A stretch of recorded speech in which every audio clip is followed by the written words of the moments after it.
ఏటా ఒకే రకం పంట.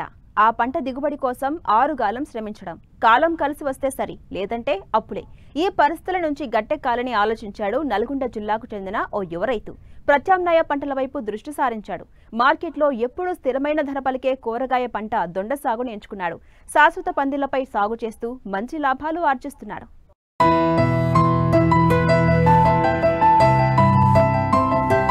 అందివస్తున్న నూతన సాంకేతిక పరిజ్ఞానాన్ని గ్రామీణ ప్రాంతాలకు విస్తరించినప్పుడే దేశం అభివృద్ధి చెందుతుందని నేటి యువత ఇప్పుడిప్పుడే అర్థం చేసుకుంటున్నారు.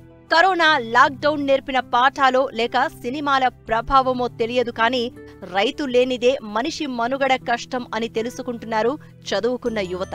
అందుకే ఉద్యోగాలను వదిలి సొంత ఊర్లోనే వ్యవసాయం చేస్తూ మంచి లాభాలను ఆర్జిస్తున్నారు. ఈ కోవలో నల్గొండ జిల్లా నాంపల్లి మండలం మల్లపరాజుపల్లి గ్రామానికి చెందిన యువ రైతు జగన్ శాశ్వత పందిరి విధానంలో దొండ సాగు చేస్తూ ముందుకు సాగుతున్నారు.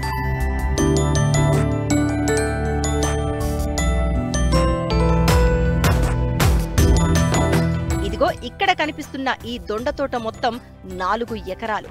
గతంలో పత్తి పంటనే పండించేవారు జగన్ తల్లిదండ్రులు. అయితే జగన్కు వ్యవసాయంపై మక్కువ ఉండడంతో డిగ్రీ పూర్తవగానే తన పొలంలో బోరు వేయించారు. సరిపడా నీరు ఉండడంతో ఉద్యాన శాఖ అధికారుల సహకారంతో మొదటి ఎకరంలో శాశ్వత పందిరి ఏర్పాటు చేసుకుని దొండ సాగు చేపట్టారు. దిగుబడులు బాగా రావడం, మార్కెట్లో కూడా మంచి ధర పలకడంతో మిగతా 3 ఎకరాల్లో కూడా శాశ్వత పందిళ్లు ఏర్పాటు చేసి దొండను సాగు చేస్తున్నారు. ప్రతి నెల ₹1,00,000 నికర ఆదాయం పొందుతున్నారు. ఈ 4 ఎకరాలు దొండ సాగు చేస్తున్నా. ఈ 4 ఎకరాలు దొండనే సాగు చేయనిక ఏముందంటే నాకు ఇందులో చాలా ఇన్కమ్ ఉంది. మేము మొదటిసారిగా 2017లోనే ఫస్ట్ మేము 1 ఎకరం వేసినాం. వాటిని కడీలు ఒక 300కు ఒక కడి చొప్పున ఎకరానికి 220 కడీలు అవుతాయి అని చెప్పి అవి తెచ్చినాము.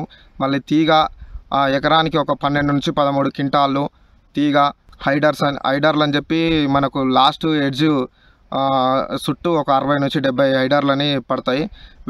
వీటన్నింటిని సమకూర్చుకొని లేబర్ మా ఊరి రైతులే, మా ఊరి వాళ్ళే పందిర్లు ఫిట్టింగ్ చేయడం వచ్చు. 220 కడీలు ఎకరానికి నిలబెడితే మొత్తం ఫిట్టింగ్ వాళ్ళదే. కడీకి 150 చొప్పున వాళ్ళు తీసుకోవడం జరుగుతుంది. అట్లా మనకు 3 నుంచి 3.5 లక్షల వరకు ఖర్చు. ఫస్ట్లో అయితే 2.5 నుంచి 3 వచ్చేది. ఇప్పుడైతే 3 నుంచి 3.5 వస్తుంది. మాకు హార్టికల్చర్ వాళ్ళ ద్వారా మనకు సబ్సిడీ కూడా రావడం జరిగింది. ఫస్ట్ ప్లవ్ వేసుకోవడం జరిగింది. అది సాల్ ఎమ్మటే పెడతాం కాబట్టి కడీలు ఎమ్మటే పెంట మినిమం ఒక 3 ట్రాక్టర్ల నుంచి 4 ట్రాక్టర్ల వరకు పెంట వేసుకొని భోజనాలు మంచిగా ఎత్తుగా బెడ్స్ చేసుకొని వీలైతే మనకు మల్చింగ్ సీట్ కూడా వేసుకొని దొండగడ్డ మాకు ఆల్రెడీ ఉన్నది కాబట్టి అవే ముక్కలు కట్ చేసుకొని నర్సరీ చేసుకొని కడికి మధ్యలో 14x14 పందిరి మేము వేసుకోవడం జరిగింది. ఆ 14x14లో 3 నుంచి 6 మొక్కల దాకా పెట్టుకొని వాటికి ఒక సుతిల్ పోస సహాయంతో మనం కింద కట్టి పైన కడితే అది 1.5 మంత్లో పైకి వెళ్తుంది. మేము మొక్క పెట్టిన తర్వాత ఆ వారం రోజుల నుంచి న్యూట్రియంట్ తోటి స్టార్ట్ చేసుకొని 1.5 మంత్లో అంటే జంపు కానీ, సోలమాన్ కానీ, ఒబెరాన్, ఫార్ములా 4, ఫార్ములా 6, 990 ఇవన్నీ ఇచ్చుకుంటా 1.5 మంత్లో పందిరి పైకి వస్తుంది. ఆ పందిరి పైకి వచ్చినాక కూడా మనకు కటింగ్ ఈరోజు చేసినామనుకో మళ్ళీ తెల్లారి ఏదో ఒక దాంట్లో ఉన్న పురుగును బట్టి ఏదో ఒక స్ప్రే చేయాలి. ఈ మధ్య ఆర్గానిక్ టైప్ కూడా మేమైతే కుంకుడు పౌడర్ అని వాడుతున్నాము. ఖచ్చితంగా వీక్లీ ఒకసారి కటింగ్ చేయాలి, వీక్లీ ఒకసారి అయితే స్ప్రే చేయాలి. 1.5 మంత్ తర్వాత నుంచి చిన్న క్రాప్ స్టార్ట్ అయ్యి 3 నెలల తర్వాత నుంచి మంచి ఇన్కమ్ అది మంచి దిగుబడి అనేది స్టార్ట్ అవుతుంది.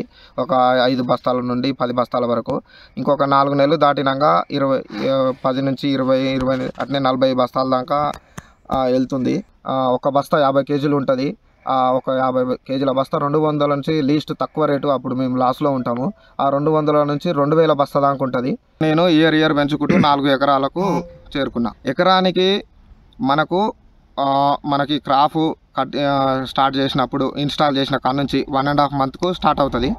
1.5 మంత్కు స్టార్ట్ అయ్యి వాతావరణం అనుకూల పరిస్థితులను బట్టి 4 నుంచి 8 రోజుల మధ్యలో కటింగ్స్ జరుగుతుంటాయి. మంచి వాతావరణం అనుకూలించినప్పుడు 4 రోజులకు, చలి వాతావరణం బాగున్నప్పుడు వారం రోజుల దాకా టైంలో మేము కటింగ్స్ చేసుకుంటాం. అది తక్కువలో ఒక 10 బస్తాల నుంచి ఒక 40 బస్తాల దాకా కూడా వారానికి వస్తుంటాయి. ఇన్కమ్ పరంగా చూసుకుంటే ఒక్కొక్కసారి 200 బస్తాల నుంచి 2000 బస్తా దాకా కూడా ఉంటుంది. ఈ ఇయర్ మాత్రం మాకు 2 ఎకరాల తోటి నెలకు 1 లక్ష రూపాయల ఆదాయం అయితే వచ్చింది. రీసెంట్గా ఈరోజు కూడా నేను సూపర్ మార్కెట్కి ఇవ్వడం జరిగింది. 35 రూపాయల కేజీ లెక్క ఒక టన్ను.